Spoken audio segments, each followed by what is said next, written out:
Hello everybody, Andrew Field here. I know I was usually a bit behind in posting videos, but I really want to apologize for it being such a long time since the last video I came out with. It's been a couple months, and I tried to I hope to only cover really important things over the past couple months and focus on the last couple weeks mainly. Um, so without further ado, let me get into it. First off, President Zelensky of Ukraine visited Washington, D.C. recently, meeting with President Biden to speak and also spoke to the U.S. Congress. The U.S. announced during this meeting that they were transferring the elite Patriot air and missile defense system, which was great news, and Ukraine desperately needed it at this time because Russia was doing a lot of bombings, drone strikes, and things like that. So they needed more aerial support, and those Patriot systems were going to go a long way with that. President Biden then, this past week, made a surprise visit to visit Ukraine in Kiev. It was very surprising, more surprising, I think, than Zelensky's visit because the U.S. military doesn't have a direct presence there since it's not directly combating Russia in the war. So it was a huge risk for President Biden, and it was a huge show of support for Ukraine, also to help their morale, which has been struggling. Obviously, if you can imagine, it's almost the 1 year anniversary of the war, um, and uh, Ukraine has just been battling and battling. So it definitely supports their morale for the troops. And there was also reports of China and Iran wanting to get more involved with helping Russia. So I think that news kind of probably sparked Biden to go, along with it being the 1 year anniversary. Um, Biden then, after meeting with Zelensky in Ukraine, went to Poland, where he said that Kiev stands strong and democracy was too strong to topple. And it was important because it came after Putin responded to Biden going to Ukraine, giving a speech where Putin said Russia would no longer participate in the New START nuclear treaty. Now you may ask, what is that? It's really important actually because it was the last arms control agreement between Russia and the United States. So as of right now, nuclear, hydrogen weapons, any major arms agreement has been canceled between Russia and the United States. There are no arms control agreements between the two countries. That is a very scary sign, especially with the amount of nuclear weapons Russia and the United States both possess. Um, so yeah, we'll just have to see what happens. But obviously, it escalated the conflict. The House of Representatives. This was a while back, but I wanted to note that Kevin McCarthy finally became the Speaker of the House after the Republicans took control. Um, but it took 15 different ballots where he had to make many concessions, and it shows how divided the Republican Party is right now because there's the radicals on the far right, like Representative Majority Taylor Greene and some of those constituents, Matt Gaetz, Jim Jordan, those people, and then you have more moderates like Mitt Romney, and it's really hard to appease. I think even more difficult than on the Democrat side. So it's going to be interesting to see how the House operates. Iran was ousted not too long ago from a UN women's body for the treatment of Iran protesters. The UN Human Rights Council voted to appoint an independent investigation into Iran's deadly repression of protesters. So I thought that was good news to share with you. Um, the President Biden recently had his State of the Union address where he talked about economic improvement and highlighted some of the policies he did, like COVID relief, infrastructure, healthcare costs, and it was good to note that he spoke for the first time in the Republican majority House. We are now in a divided Congress with the Senate and presidency still being Democratic, but the House now being run by the Republicans. He also talked about taxes for big corporations, spoke of unity, addressed China and Ukraine, and the parents of Tyre Nichols, who I'm going to talk about a bit later, were at the State of the Union. Republicans booed at times, and the Republicans gave a response from Arkansas Governor Sarah Huckabee Sanders, who used to be the press secretary for Trump. Um, Many of you probably have already seen the news of this, but I know it's really important to cover. China had a surveillance balloon cross the U.S. The U.S. ended up deciding to shoot down the unmanned balloon, and they found equipment that was used to gather intelligence. The U.S. is still investigating, um, trying to find the pieces because they shot it down over the coast, not directly on land. So they're trying to search for the pieces of the balloon. There was also a couple other objects the U.S. shot down. They shot down a second object over Canada's Yukon Territory, ordered by Canadian Prime Minister Justin Trudeau. And then a day or two after that, the U.S. shot down another unknown high altitude object over Alaska. And then they shot down a fourth object over Lake Huron. And I was just really confused. I was like, what the heck is going on? But the White House later came out and said, besides the Chinese surveillance balloon with the other three objects, that those objects were likely commercial or benign. So I think the U.S. and Canada kind of overreacting, worried about more surveillance. There's a huge public health crisis going on in Ohio. The city of East Palestine. This came after there was a train derailment and it had some toxic chemicals that spilled out. Some of the things that happened was there was a lot of black smoke that was released. Soil and water became contaminated in that city. And the citizens of East Palestine were reporting um, some ailments from these chemicals. Medical help was sent to the city, thankfully, and the EPA recently came out with a statement requiring Norfolk Southern, which I believe is a company that had the materials that was involved in the derailment. They required this company to clean up the chemicals, um, and they said further legal action to come. So that's pretty good news, but I did want to point out that I was a bit disappointed with President Biden. I don't think he did a great job on this. Obviously, the EPA getting involved was important, but I never heard President Biden mention it, or at least a news source talk about President Biden mentioning it. And I think it's important enough, being a public health crisis, that he should have talked about it, talked about what the plan was and what was being done. So I kind of find that as a fault with Biden. There was also a shooting at Michigan State University a week or two ago. It's really sad. There was like a shelter in place, and they canceled classes for a couple days when this was going on, and 3 people were killed, 5 people were injured.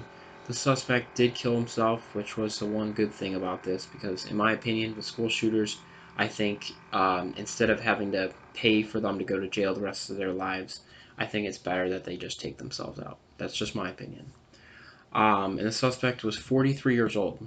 I mean, imagine being a 43-year-old man and going to this college and starting shooting up students. I don't understand how someone can get to that point, but it's where we are today with American society and how easy it is to buy assault rifles and be able to shoot a bunch of people, I guess. Sad state of affairs. On top of it, a Sandy Hook survivor now survived the MSU shooting as well, and there were Oxford High graduates at Michigan State too. So it's more sad because with those select group of people, they have survived multiple mass shootings in their lifetimes, and those people are college age, so it's very likely that they could experience more mass shootings, unfortunately, in their lives. It's crazy to think about that people that are like 20 years old experience 2 mass shootings in their lives. Yes, but anyways, Representative Jamie B. Raskin, Democrat from Maryland, said that he had cancer, and I really hope that he can recover. I remember watching him. He was one of the main people involved in one of the impeachments. I believe the second impeachment of Donald Trump.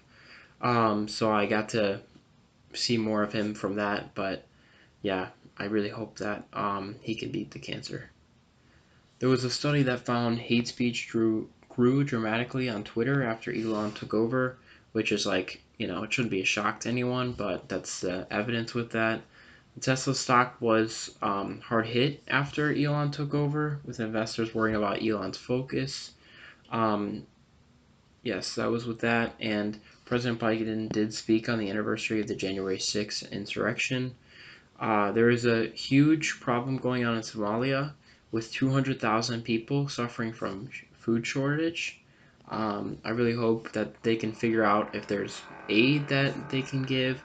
I think Somalia is a failed state, so the government's not going to really do too much to get involved, but hopefully international organizations or the UN can figure something out there, because when I saw that, I was really disheartened with that, especially knowing the lack of government there. U.S. scientists made a major breakthrough in the journey to unlock potential infinite energy source. It doesn't mean that we are close to unlocking the source of potential unlimited clean energy, but they did a small feat that they were saying could be on the journey to that. So that's still exciting.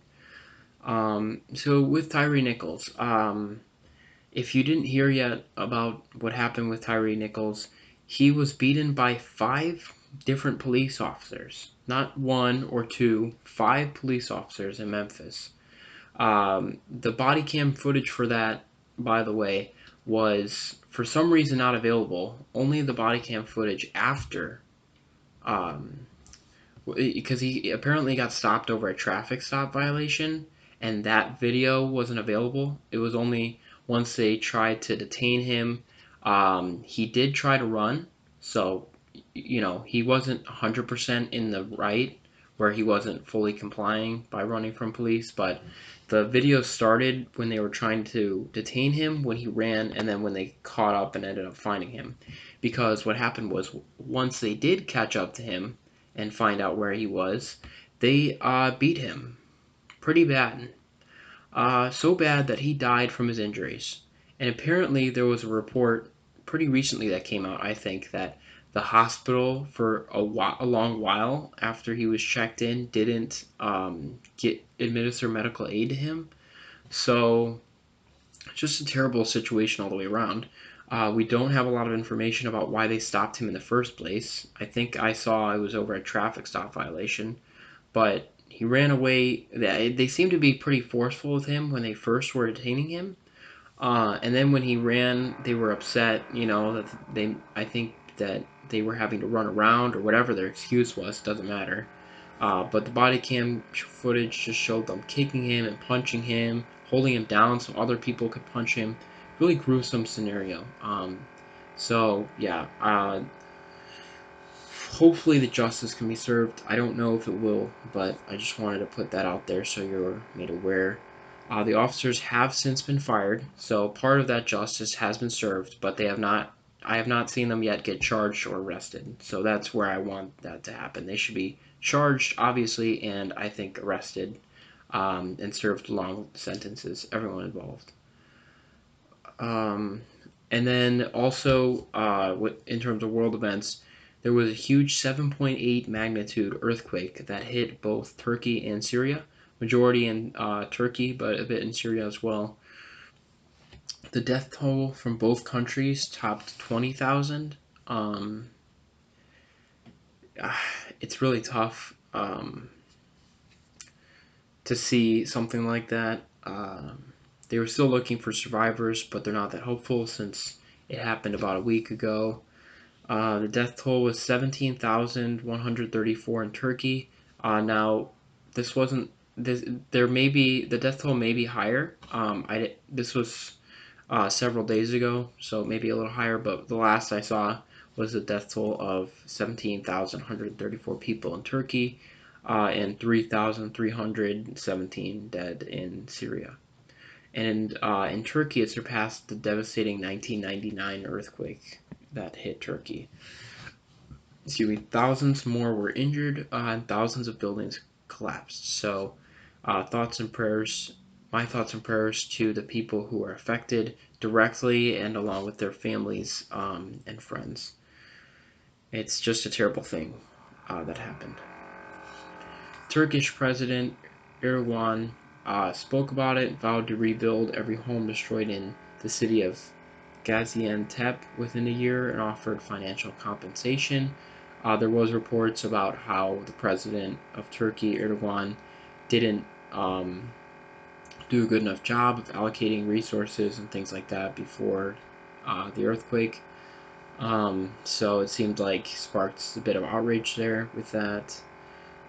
There was mass burials in Syria as well, and a couple of days ago they got hit by an after earthquake, aftershock earthquake of a 6.4 magnitude earthquake in the southern province of Hatay. So hopefully the damage wasn't too much there after what they've already been dealing with. Um, there was a scandal going on with President Biden involving classified documents. There already was a problem with classified documents being found in Donald Trump's home, in Mike Pence's home, and now I saw that President Biden was involved in his own scandal with that. I think he was trying to blame his staffers, but there wasn't too much that had come out about that, but that I saw. I just saw a little bit of it, but it sounds like a big scandal to have. I think they were saying when he was after being vice president. So, um, yeah, I'd want to hear more information about that, but that could definitely be a potentially serious um, crime. So, I just want to see more information with that. Democrat Senator John Letterman checked in at hospital to receive treatment for depression. I believe he had a stroke while he was running, so he's been dealing with a lot lately, and I hope the best for him. Former President Jimmy Carter is said to receive hospice care following a few recent hospitalizations. He is now 98 years old and is both the oldest living and longest lived U.S. president. So hopefully he can get the care he needs, but it seems like Jimmy Carter is toward the end of his life, entering hospice care. LeBron James broke the record of most career points in NBA history over Hall of Famer Kareem Abdul-Jabbar. So congratulations to LeBron with that. A Florida bill would ban dogs from sticking their heads out of car windows. Seems like a bill only Florida would make. I don't know exactly why they did that, but that's a bill that's being proposed. There's a huge winter storm hitting the U.S. Right now. It's set to hit over 22 states, so be prepared with that if it is going to affect you. Senator Dianne Feinstein, California's longest serving senator, will not run for re election. Um, that news just came out. Um, Longest serving senator. So she must have had a long career. I personally don't know much about her, but thank you for your service and all you did for your state and country. Um, Disney is set to cut 7,000 jobs, which is pretty sad. In the same report, I saw they were bringing back dividend payments to investors. So I didn't know if it was the best time to release that information, talking about losing a bunch of jobs, and then you're talking about something that's good for investors, but that's just Disney in a nutshell. Um, and I just wanted to briefly talk about the Super Bowl. It was a great game between the Chiefs and Eagles. Chiefs became Super Bowl champions. I thought personally it was a bad call at the end of the game that kind of ruined it, but it was a great game. And if you saw it, I would want to know what you thought of the game. But yeah, that's all the news I have for you guys. Thank you for tuning in, and I hope you have a good rest of your day. Peace out.